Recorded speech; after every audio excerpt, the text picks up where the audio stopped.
5 proyektong pangkaunlaran na inaasa makakatulong para sa pagkamit ng isang bagong Pilipinas, pinagtibay ni Pangulong Ferdinand R. Marcos Jr. Kung ano-ano yan, alamin sa sentro ng balita ni Kenneth Pasyente. Hindi maaari ang pwede na yan. Yan ang iginiit ni Pangulong Ferdinand R. Marcos Jr. sa kanyang pagdalo sa ceremonial signing ng 5 infrastructure projects ng Department of Transportation na naglalayong mapagaan ang pamumuhay ng mga Pilipino lalo na sa Visayas at Mindanao.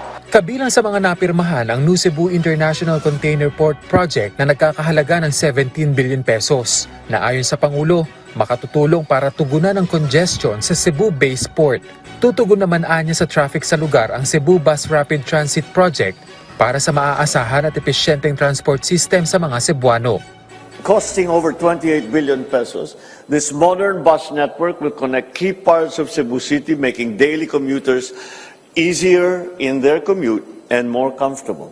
Ipinunto rin ng Pangulo na mas mapapalakas pa ang turismo sa probinsya ng Bohol sa pamamagitan ng Bohol Panglao International Airport PPP Project Concession Agreement na layong i-develop ang naturang paliparan gamit ang pondo na aabot sa 4.5 billion pesos. Giit ng punong ehekutibo, inaasahang makakalikha ang proyektong ito ng 15 milyong piso sa taunang kita sa unang 5 taon, natataas pa sa 200 milyong piso bawat taon matapos ang concession period ng proyekto. But more than just the revenue, its true success will be the number of lives that it will change for the better in Bohol. It is a promise to our beloved people that they will be the first to benefit from the continued arrival of tourists and of investors.